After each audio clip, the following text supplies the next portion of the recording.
RTA learning জোনের পক্ষ থেকে আপনাদের স্বাগতম। আজকে আমরা ট্রান্সফরমারের ইকুইভ্যালেন্ট সার্কিট সম্পর্কে জানবো এবং শিখব। ট্রান্সফরমারের ইকুইভ্যালেন্ট বা সমতুল্য সার্কিট এটি কিভাবে তৈরি করতে হয়, কিভাবে এটার সাহায্যে ম্যাথমেটিক্যাল অংশগুলো সমাধান করা যায়, কিভাবে সূত্র ক্রিয়েট হয়, আমরা টোটালি দেখবো আর কি। একটা ট্রান্সফরমারের সমতুল্য সার্কিট। আচ্ছা, প্রথমে যাই একটা ট্রান্সফরমার। এটা হচ্ছে একটা ট্রান্সফরমার। ট্রান্সফরমারের এই সাইডটাকে বলা হচ্ছে প্রাইমারি সাইড আর এই সাইডটা হচ্ছে সেকেন্ডারি সাইড। প্রাইমারি সাইড আমরা যে ভোল্টেজটা সাপ্লাই দিই সেটাকে বলা হচ্ছে ভিপি, আর সেকেন্ডারিতে যেটা পাই সেটাকে বলা হয় ভিএস। ঠিক আছে, আর এখানে ইনডিউসড ইএমএফ কে বলা হয় ইপি আর এটাকে বলা হয় ইএস। এবং ওই ট্রান্সফরমারের প্রাইমারিতে যে কারেন্ট প্রবাহিত হয় সেটাকে বলা হয় আইপি, আর সেকেন্ডারি থেকে যে কারেন্টটা পাই সেটাকে বলা হয় আইএস। এটা হচ্ছে ট্রান্সফরমারের বেসিক সার্কিট। এখন একটা ট্রান্সফরমার যদি আইডিয়াল ট্রান্সফরমার হয় বা যেটাকে বলা হয় আদর্শ ট্রান্সফরমার, যদি আদর্শ ট্রান্সফরমার হয় তাহলে ওই ট্রান্সফরমারের এই যে কয়েল, প্রাইমারি কয়েল এবং সেকেন্ডারি কয়েলে কোনো রকম বাধা থাকে না। ঠিক আছে, অর্থাৎ সেটা হচ্ছে টোটালি আইডিয়াল, কোনো রকম বাধা থাকে না। তো পৃথিবীতে আসলে কোনো কিছু আইডিয়াল না, এটা আইডিয়াল হবেও না। তো যদি এটাকে আমরা আইডিয়াল বিবেচনা করি তাহলে প্রাইমারি এবং সেকেন্ডারিতে কোনো বাধা নাই। কিন্তু এটা যদি আইডিয়াল না হয়, ঠিক আছে, তাহলে আমরা জানি একটা কয়েলের মধ্যে থাকে কি কি, একটা রেজিস্ট্যান্স থাকে এবং একটা রিঅ্যাকট্যান্স থাকে। অর্থাৎ একটা কয়েলের মধ্যে রেজিস্ট্যান্স এবং রিঅ্যাকট্যান্স দুইটারই প্রভাব থাকে। ঠিক আছে, তাহলে অবশ্যই এই ট্রান্সফরমারের প্রাইমারি কয়েলের মধ্যেও রেজিস্ট্যান্স রিঅ্যাকট্যান্সের প্রভাব আছে এবং সেকেন্ডারি কয়েলের মধ্যেও রেজিস্ট্যান্স রিঅ্যাকট্যান্সের প্রভাব আছে। যদি এটা আইডিয়াল হতো তাহলে প্রাইমারি সাইডের ভোল্টেজ ভিপি এবং ইপি সমান হতো, একই হতো। ঠিক আছে, এবং সেকেন্ডারি কয়েলের ইএস এবং ভিএস একই হতো। যদি এটা আইডিয়াল না হয় তাহলে ভিপি আর ইপি কখনো সমান হবে না। বোঝা গেছে? আচ্ছা, তো যেহেতু এটা আইডিয়াল না, আমরা আইডিয়াল না ধরেই করব, তাহলে ইপিতে অর্থাৎ প্রাইমারি কয়েল এবং সেকেন্ডারি কয়েলে রেজিস্ট্যান্স রিঅ্যাকট্যান্সের প্রভাব আছে। তো এদের রেজিস্ট্যান্স রিঅ্যাকট্যান্সের প্রভাব আমরা যদি সার্কিটে দেখাতে চাই তাহলে সার্কিটটা কি রকম হবে? রেজিস্ট্যান্স রিঅ্যাকট্যান্সের প্রভাব আমরা যদি সার্কিটে দেখাতে চাই তাহলে সার্কিটটা হবে এরকম। প্রাইমারিতে রেজিস্ট্যান্সও থাকবে। তাহলে যদি একটা ট্রান্সফরমারের কয়েলে রেজিস্ট্যান্স এবং রিঅ্যাকট্যান্সের প্রভাব বিবেচনা করি তাহলে প্রাইমারিতে রেজিস্ট্যান্সও বিদ্যমান, রিঅ্যাকট্যান্সও বিদ্যমান। প্রাইমারিতে রেজিস্ট্যান্সও বিদ্যমান এবং রিঅ্যাকট্যান্সও বিদ্যমান। প্রাইমারি রেজিস্ট্যান্সকে বলা হচ্ছে আরপি এবং রিঅ্যাকট্যান্সকে বলা হচ্ছে এক্সপি। সেকেন্ডারি রেজিস্ট্যান্সকে বলা হচ্ছে আরএস এবং রিঅ্যাকট্যান্সকে বলা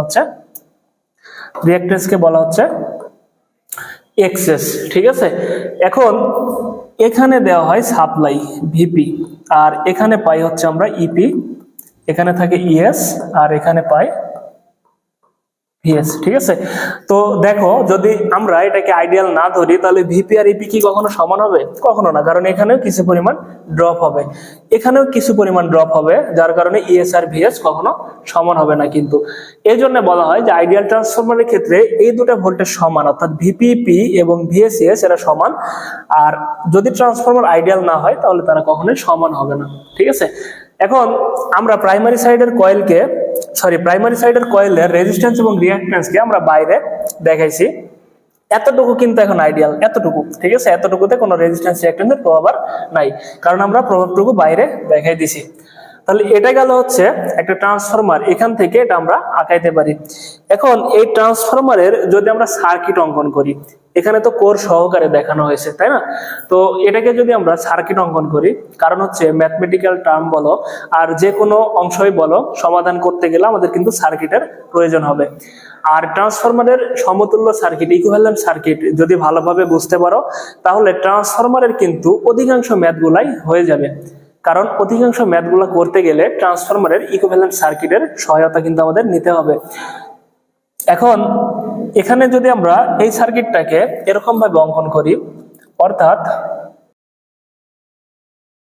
আমি এখানে কোরটাকে বিবেচনা না করে শুধুমাত্র প্রাইমারি এবং সেকেন্ডারি দুটো কয়েলকে বিবেচনা করলাম। এটা হচ্ছে প্রাইমারি আর এটা হচ্ছে সেকেন্ডারি কয়েল। এই দুটা কয়েলকে বিবেচনা করলাম। তাহলে এই দুটা কয়েলের সাথে কি কি আছে? প্রাইমারি সাইডের রেজিস্ট্যান্স আছে, রিঅ্যাকট্যান্স আছে, ঠিক আছে না? প্রাইমারি সাইডের রেজিস্ট্যান্স আছে, রিঅ্যাকট্যান্স আছে। এরপরে সেকেন্ডারি সাইডের রেজিস্ট্যান্স আছে, রিঅ্যাকট্যান্স আছে। ওকে, এই সার্কিটটাকে আমরা এরকম ভাবে অঙ্কন করতে পারি, শুধুমাত্র কোরকে যদি বাদ দিই, ঠিক আছে? তাহলে এটাকে বলা হচ্ছে আরপি, এটা হচ্ছে আমাদের এক্সপি, এটাকে বলা হচ্ছে আরএস, আর এটা হচ্ছে এক্সএস, এটা হচ্ছে আমাদের ইপি, আর এটা হচ্ছে ইএস। ওকে, তাহলে এখানে আমরা কি করব?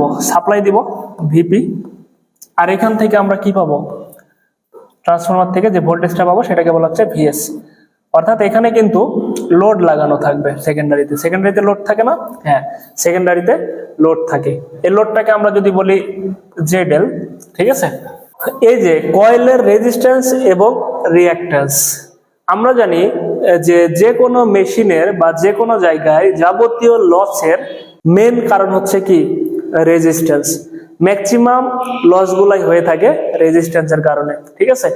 তো এখানে রেজিস্ট্যান্সের কারণে লস হবে। আচ্ছা, তাহলে এখান দিয়ে, এটা হচ্ছে প্রাইমারি সাইড, এখান দিয়ে যে কারেন্টটা প্রবাহিত হবে সেটাকে আমরা কি বলতে পারি?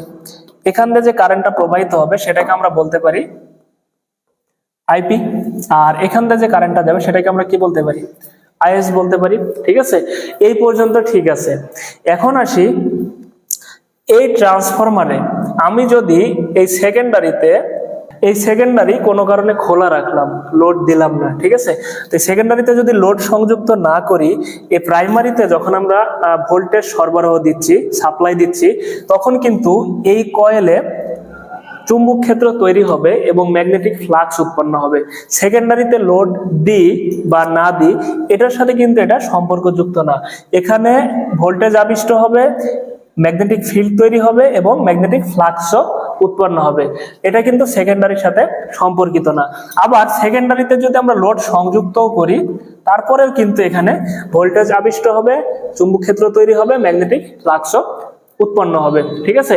তাহলে এখানে লোড থাকুক বা না থাকুক, এখানে কিন্তু ম্যাগনেটিক ফ্লাক্স তৈরি হচ্ছে, ভোল্টেজ আবিষ্ট হচ্ছে এবং এটা একটা চুম্বক ক্ষেত্রে পরিণত হচ্ছে, প্রাইমারি, ঠিক আছে? তো এটা কিন্তু সেকেন্ডারির সাথে সম্পর্কযুক্ত না। তাহলে বলতে পারি যে লোড থাকুক বা না থাকুক, আমাদের কিন্তু প্রাইমারিতে চুম্বক ক্ষেত্র তৈরি হবে এবং ম্যাগনেটিক ফ্লাক্স উৎপন্ন হবে। তো যদি লোড না থাকে, তাহলে এই যে চুম্বক ক্ষেত্র তৈরি হচ্ছে, ম্যাগনেটিক ফ্লাক্স উৎপন্ন হচ্ছে এবং এর মধ্যে দিয়ে এক ধরনের কারেন্ট প্রবাহিত হবে। এই কারেন্টটাকে বলা হচ্ছে নো লোড কারেন্ট। যখন সেকেন্ডারিতে কোনো লোড থাকতেছে না, তখন এটাকে বলা হচ্ছে নো লোড কারেন্ট, ঠিক আছে? আবার সেকেন্ডারিতে যদি লোড থাকে, তারপরেও কিন্তু এখানে ম্যাগনেটিক ফ্লাক্স তৈরি হবে এবং এখানে ভোল্টেজ উৎপন্ন হবে। বুঝা গেছে? এখন এটাকে আমরা যদি এই সার্কিটের এইভাবে অঙ্কন করি, এখানে দুইটা উপাদান দেখানো হয়েছে, একটা রেজিস্ট্যান্স এবং রিঅ্যাকট্যান্স। যেহেতু লোড না থাকলেও এখান থেকে কারেন্ট প্রবাহিত হচ্ছে এবং কারেন্ট প্রবাহিত হলে এখানে কিন্তু সামান্য পরিমাণে হলেও লস হবে। আর লস হয়ে থাকে কার কারণে? রেজিস্ট্যান্সের কারণে। এটাই হচ্ছে সেই রেজিস্ট্যান্স, এটাকে বলা হচ্ছে R0, যেটাকে বলা হচ্ছে কি? নো লোড রেজিস্ট্যান্স, ঠিক আছে?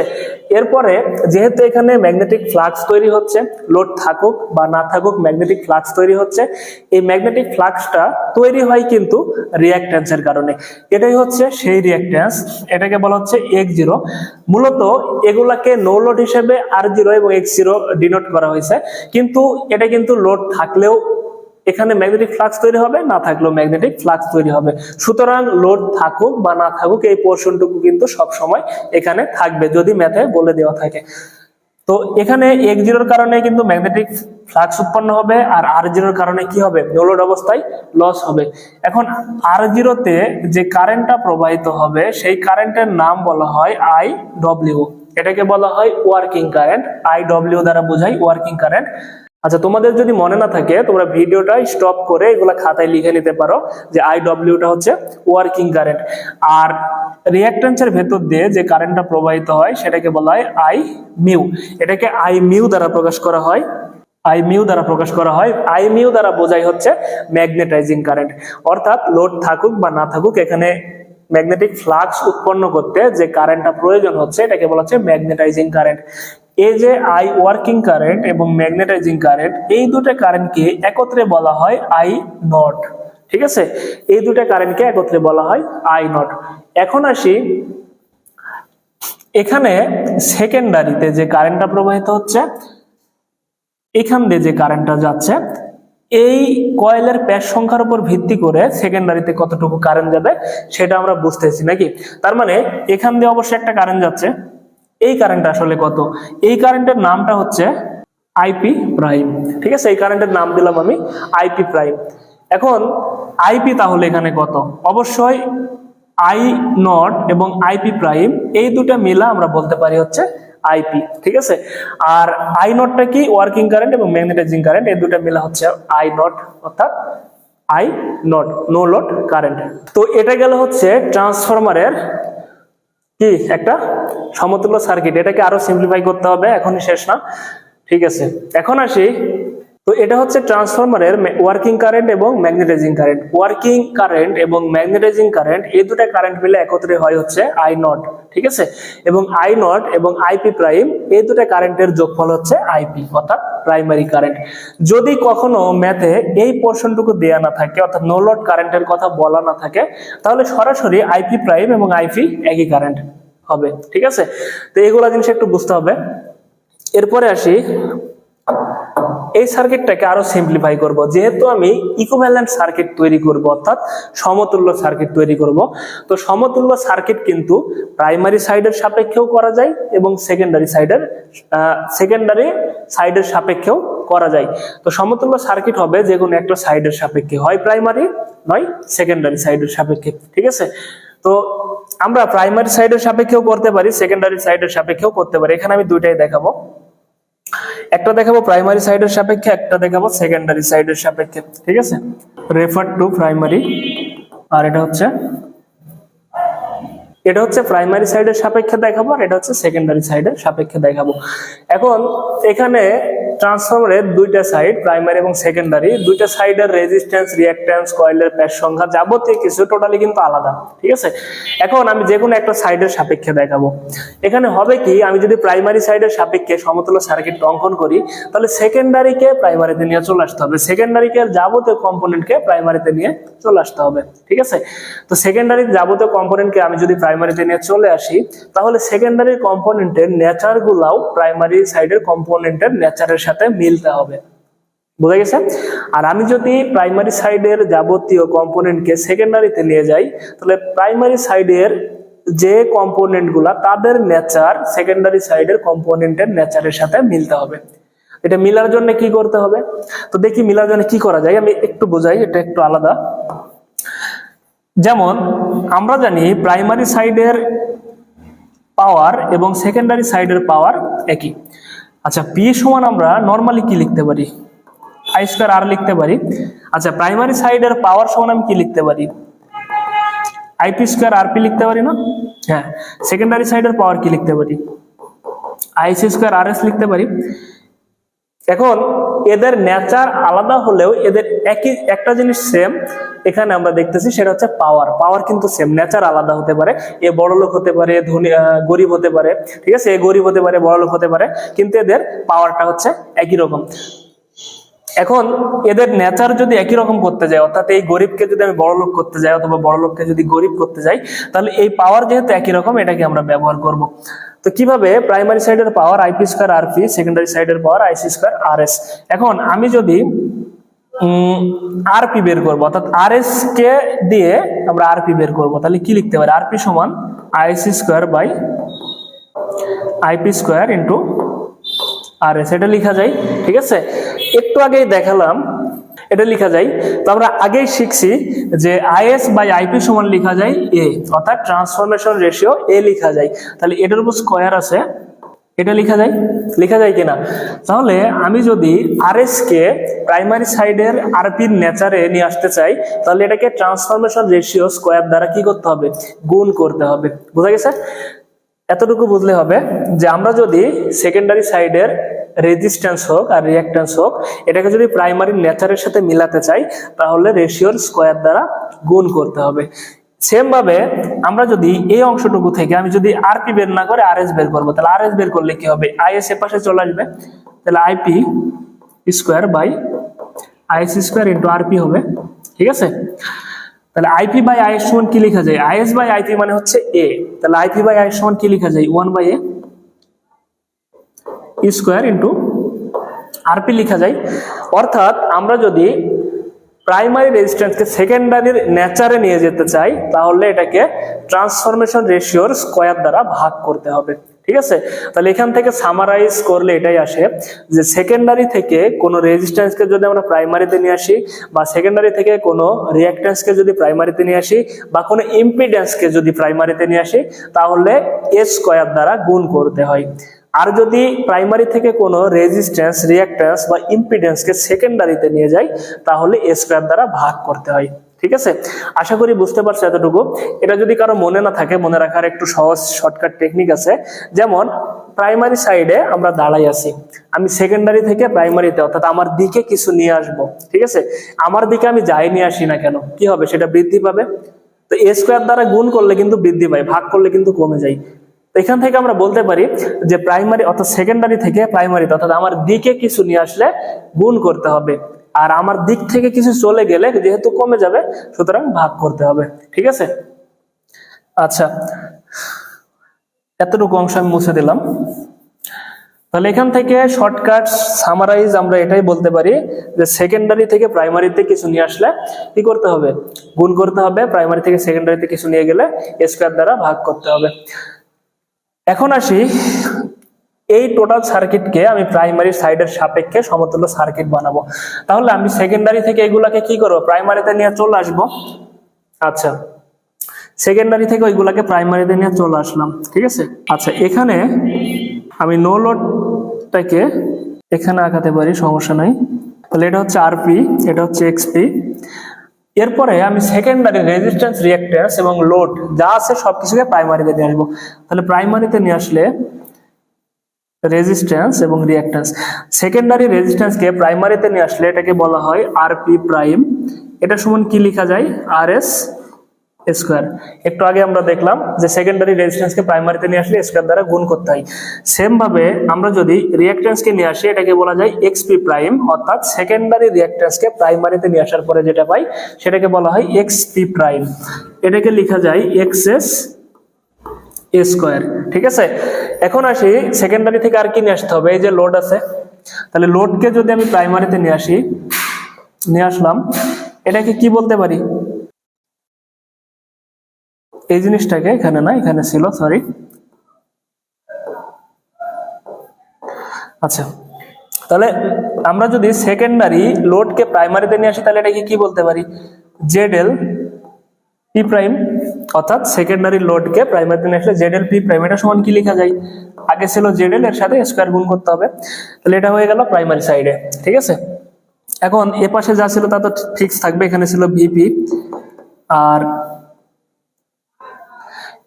এটা ছিল R0, আর এটা ছিল হচ্ছে আমাদের X0। এখান দিয়ে যাচ্ছিল কি I0, এখান দিয়ে যাচ্ছিল ওয়ার্কিং কারেন্ট, এখান দিয়ে যাচ্ছিল ম্যাগনেটাইজিং কারেন্ট, এখান দিয়ে যাচ্ছিল আইপি, এখান দিয়ে যেটা পাচ্ছিলাম সেটা হচ্ছে আইপি প্রাইম, ঠিক আছে। দেখো এখন আমরা সেকেন্ডারি ট্রান্সফরমারের সেকেন্ডারি পার্শ্বটাকে প্রাইমারিতে নিয়ে আসার পরে এরকম একটা সার্কিট আসে, ঠিক আছে। আমি এই পোর্শনটুকু মুছে দিলাম।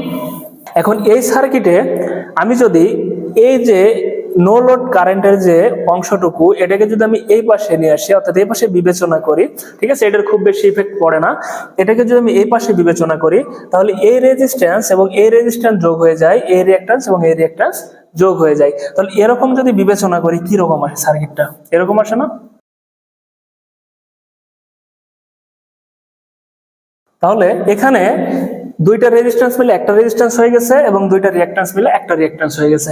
তাহলে দুইটা রেজিস্ট্যান্স মিলে যে একটা রেজিস্ট্যান্স, এটার নাম দিচ্ছি আমরা R01। R01 দ্বারা বোঝাচ্ছে প্রাইমারি সাপেক্ষে একটা ট্রান্সফরমারের প্রাইমারির সাপেক্ষে সমতুল্য রেজিস্ট্যান্স, ঠিক আছে। এটা কিন্তু একটা ট্রান্সফরমারের সেকেন্ডারি রেজিস্ট্যান্সকে প্রাইমারিতে নিয়ে আসার পরে যেটা পাই সেটাকে বলা হচ্ছে আরপি প্রাইম। আর R01টা হচ্ছে প্রাইমারির সাপেক্ষে সমতুল্য রেজিস্ট্যান্স, অর্থাৎ প্রাইমারিতে যে দুইটা রেজিস্ট্যান্স পাচ্ছি এই দুইটা রেজিস্ট্যান্সের যোগফল। তাহলে এই দুইটা রেজিস্ট্যান্স মিলে কি পাচ্ছি আমরা, একটা পাচ্ছি পূর্বে যেটা ছিল সেটা হচ্ছে আরপি, আর যেটা আমরা সেকেন্ডারি থেকে প্রাইমারিতে নিয়ে আসছি সেটা কত, আরএস স্কয়ার, ঠিক আছে। এটা কিন্তু একটা ফর্মুলা, ঠিক আছে। প্রাইমারি সাইডের সমতুল্য রেজিস্ট্যান্স সমান হচ্ছে RP plus RS square. Same ভাবে আমরা দুইটা রিঅ্যাকট্যান্স মিলে একটা রিঅ্যাকট্যান্স বানাইছি, দুইটা রিঅ্যাকট্যান্স কি কি এক্সপি এবং হচ্ছে এক্সএস স্কয়ার। তাহলে আমরা এটাকে বলতে পারি x01 সমান এক্সপি প্লাস এক্সএস স্কয়ার, ঠিক আছে। আচ্ছা, এটা একটু ভালো করে লিখি। তাহলে এটাকে আমরা বলতে পারি x01 সমান হচ্ছে এক্সপি প্লাস এক্সএস স্কয়ার। তাহলে x01টা কি? প্রাইমারি সাইডের সাপেক্ষে সমতুল্য রিঅ্যাকট্যান্স। বোঝা গেছে? আচ্ছা, তাহলে এটা হচ্ছে আমাদের ফাইনালি ট্রান্সফরমারের প্রাইমারি সাইডের সাপেক্ষে সমতুল্য সার্কিট, ঠিক আছে। এখানে এই সার্কিটটাকে বলা হয় অ্যাপ্রক্সিমেট ইকুইভ্যালেন্ট সার্কিট। এই সার্কিটটাকে বলা হয় অ্যাপ্রক্সিমেট ইকুইভ্যালেন্ট সার্কিট। আর এখানে যে সার্কিটটা আছে এটাকে বলা হয় এক্সাক্ট ইকুইভ্যালেন্ট সার্কিট। তার মানে দুইটাই ইকুইভ্যালেন্ট সার্কিট, কিন্তু দুইটার নাম আলাদা। এটাকে বলে এক্সাক্ট ইকুইভ্যালেন্ট সার্কিট, আর এটা হচ্ছে অ্যাপ্রক্সিমেট ইকুইভ্যালেন্ট সার্কিট। কখনো যদি ম্যাথে উল্লেখ করে দেয় যে এক্সাক্ট করতে হবে না, অ্যাপ্রক্সিমেট করতে হবে, যদি অ্যাপ্রক্সিমেট বলে তাহলে এটা করব, যদি এক্সাক্ট বলে তাহলে আমাদের এটা করতে হবে, ঠিক আছে। আচ্ছা, তাহলে আমাদের যদি ট্রান্সফরমারের ইকুইভ্যালেন্ট সার্কিট অঙ্কন করতে বলে, এই প্রথম সার্কিট থেকে এই সার্কিট পর্যন্ত সবগুলো সার্কিট আমাদেরকে দেখাতে হবে। আর যদি কোনো ম্যাথমেটিক্যাল টার্মে ইকুইভ্যালেন্ট সার্কিট তৈরি করতে বলে, ম্যাথমেটিক্যাল ডাটা দেওয়া আছে, তাহলে ম্যাথমেটিক্যাল ডাটা থেকে শুধুমাত্র এই মানগুলো বের করে এরকম একটা সার্কিট অঙ্কন করে দিলেই হয়ে যাবে। কিন্তু যদি থিওরিটিক্যালি ইকুইভ্যালেন্ট সার্কিট বের করতে বলে তাহলে আমাকে প্রত্যেকটা সার্কিটই দেখাতে হবে। তো এটা গেল হচ্ছে একটা ট্রান্সফরমারের প্রাইমারি সাইডের সাপেক্ষে সমতুল্য সার্কিট। এখন আসি ট্রান্সফরমারের সেকেন্ডারি সাইডের সাপেক্ষে সমতুল্য সার্কিটটা কি রকম হবে।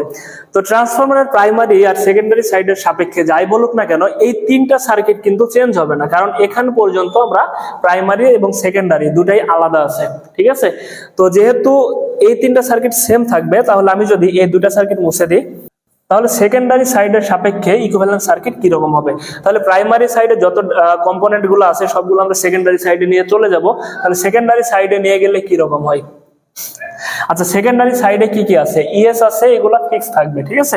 তাহলে সেকেন্ডারি সাইডে আমি শুরুতে যে ভোল্টেজটা পাচ্ছিলাম সেটা হচ্ছে ইএস, ঠিক আছে। এখন সেকেন্ডারি সাইডে আমি প্রাইমারি সাইডে সবগুলা সেকেন্ডারি সাইডে নিয়ে চলে যাব। আচ্ছা, তাহলে প্রাইমারি সাইড থেকে আমি যদি প্রাইমারি সাইডে ছিল হচ্ছে ইপি, প্রাইমারি সাইডে কি কি ছিল? আর সেকেন্ডারি সাইডে ছিল আরএস, এরপরে ছিল হচ্ছে এক্সএস। আর প্রাইমারি সাইড থেকে আমি এই কম্পোনেন্ট গুলাকে সেকেন্ডারিতে নিয়ে চলে যাব।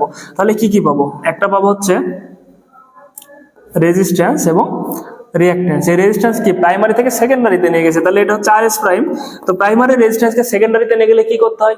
স্কয়ার দ্বারা ভাগ করতে হয়। তাহলে স্কয়ার দ্বারা ভাগ হবে আরপি বাই স্কয়ার। আর প্রাইমারি রিঅ্যাকট্যান্সকে সেকেন্ডারিতে নিয়ে গেলে এক্সএস প্রাইম লিখতে পারি, এটা হচ্ছে স্কয়ার দ্বারা ভাগ হবে, অর্থাৎ প্রাইমারি রিঅ্যাকট্যান্স ভাগ হচ্ছে স্কয়ার, ঠিক আছে। তাহলে এগুলো হচ্ছে সেকেন্ডারিতে নিয়ে যাওয়ার পরে, এরপরে এদের সাথে কি ছিল?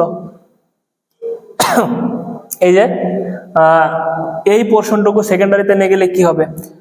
একই জিনিস, যেহেতু এখানেও রেজিস্ট্যান্স রিঅ্যাকট্যান্সের বিষয় আছে, তাহলে এই রেজিস্ট্যান্সকে সেকেন্ডারিতে নিয়ে গেলে স্কয়ার দ্বারা ভাগ হবে, x0 বাই স্কয়ার হবে, ঠিক আছে। এবং এইগুলা ফিক্স থাকবে। এখানে কি ছিল? লোড ছিল ZL, এটা তো চেঞ্জ হবে না। আচ্ছা, তাহলে এটাকে বলা হচ্ছে সেকেন্ডারির এক্সাক্ট ইকুইভ্যালেন্ট সার্কিট। সেকেন্ডারি সাইডের সাপেক্ষে এক্সাক্ট ইকুইভ্যালেন্ট সার্কিট, বোঝা গেছে। এখন অ্যাপ্রক্সিমেটটা কি হবে? আগের মতোই এই জিনিসটা এপাশে যদি বিবেচনা করি তাহলে এগুলা সব কি রেজিস্ট্যান্স যোগ হবে, রিঅ্যাকট্যান্স যোগ হবে। তাহলে রেজিস্ট্যান্স যোগ হলে আমার এটা হচ্ছে নো লোডের পোরশন। তাহলে দুইটা রেজিস্ট্যান্স মিলে একটা রেজিস্ট্যান্স হবে, দুইটা রিঅ্যাকট্যান্স মিলে একটা রিঅ্যাকট্যান্স হবে। এখানে ছিল লোড আর এখানে ছিল হচ্ছে আমাদের ইপি, ঠিক আছে। তাহলে এটা কি হবে? আর এটার নাম দিচ্ছি আমরা R02। ভালোভাবে লক্ষ্য করো, এর আগে বলছিলাম R01। R01 ছিল প্রাইমারি সাইডের সাপেক্ষে সমতুল্য রেজিস্ট্যান্স, R02 হচ্ছে সেকেন্ডারি সাইডের সাপেক্ষে সমতুল্য রেজিস্ট্যান্স, সেকেন্ডারি সাইডের সাপেক্ষে। তাহলে সেকেন্ডারি সাইডের সাপেক্ষে দুটো রেজিস্ট্যান্স আছে, একটা হচ্ছে RS যেটা আগে থেকেই ছিল, এবং একটা প্রাইমারি থেকে নিয়ে আসছি যেটার মান হচ্ছে RP/স্কয়ার। ঠিক আছে, এবং সেকেন্ডারি সাইডের সাপেক্ষে রিঅ্যাকট্যান্স ছিল X02, এটা সমান আমরা লিখতে পারি XS প্লাস XP/স্কয়ার, কারণ এর নিজস্ব রিঅ্যাকট্যান্স XS এবং যেটা প্রাইমারি থেকে নিয়ে আসছি সেটার মান হচ্ছে XP/স্কয়ার। এই হচ্ছে সেকেন্ডারি সাইডের সাপেক্ষে সমতুল্য রেজিস্ট্যান্স এবং সেকেন্ডারি সাইডের সাপেক্ষে সমতুল্য রিঅ্যাকট্যান্স। এটাকে বলা হচ্ছে সেকেন্ডারি সাইডের সাপেক্ষে approximate equivalent circuit. Approximate equivalent circuit of transformer. ঠিক আছে, তো আশা করি বুঝতে পারছো এটাই হচ্ছে ট্রান্সফরমারের ইকুইভ্যালেন্ট সার্কিট। তো ট্রান্সফরমারের ইকুইভ্যালেন্ট সার্কিট থেকে আমরা বেশ কিছু ফর্মুলা পাইছি। কি কি ফর্মুলা পাইছি? যেমন আমরা কিন্তু তো ট্রান্সফরমারের ইকুইভ্যালেন্ট সার্কিট থেকে আমরা বেশ কিছু ফর্মুলা পাইছি। যেমন প্রথম থেকে লক্ষ্য করলে বুঝতে পারবো এখানে যে একটা ট্রান্সফরমারে এখানে ওয়ার্কিং কারেন্ট এবং ম্যাগনেটাইজিং কারেন্ট এই দুটার যোগফল হচ্ছে নো লোড কারেন্ট। যোগফল বলতে অবশ্যই ভেক্টরিক্যাল যোগফল, আর যদি এদের সাথে অ্যাঙ্গেল দেওয়া থাকে তাহলে বীজগাণিতিক যোগফল করলেই হবে। ঠিক আছে, আবার আইপি প্রাইম এবং আই নট এই দুটা মিলে হচ্ছে আইপি। ঠিক আছে, এই দুটার যোগফল হচ্ছে প্রাইমারি কারেন্ট। এখানে আইপি প্রাইমটা কি? আমরা যদি আইএস কে প্রাইমারিতে নিয়ে আসি, রেশিও দ্বারা ভাগ করে বা গুণ করে আমরা যদি আইএস কে প্রাইমারিতে নিয়ে আসি তাহলে যে কারেন্টটা পাওয়া যায় সেটাই হচ্ছে আইপি প্রাইম। ঠিক আছে, আর যদি আই নট না থাকে তাহলে আইপি প্রাইমটা হচ্ছে আইপি। বোঝা গেছে? এখানে কিন্তু অনেকের সমস্যা হয়। সমস্যাটা কিরকম হয় আমি একটু দেখাই। সেটা হচ্ছে আমরা জানি আইএস বাই আইপি সমান হচ্ছে এ। তাহলে আমি যদি আইপি বের করতে যাই তাহলে আইপি বের করতে গেলে কি করতে হবে?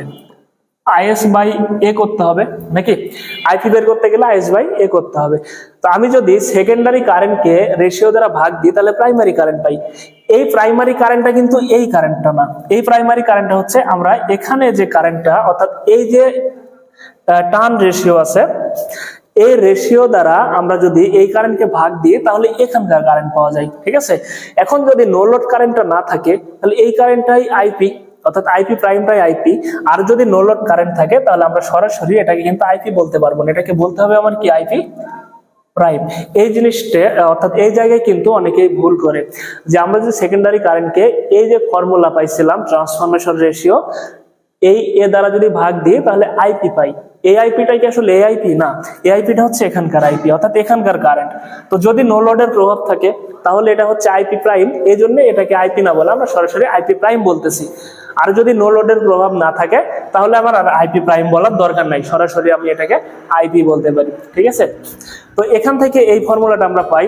আরো কিছু গুরুত্বপূর্ণ ফর্মুলা পাই, সেটা হচ্ছে কি সমতুল্য রেজিস্ট্যান্স এবং রিঅ্যাকট্যান্সের মান বের করার ফর্মুলা। এটা প্রাইমারি সাইডের সাপেক্ষেও পাইছি এবং সেকেন্ডারি সাইডের সাপেক্ষেও পাইছি। এগুলা কিন্তু ম্যাথ করার ক্ষেত্রে কাজে লাগবে।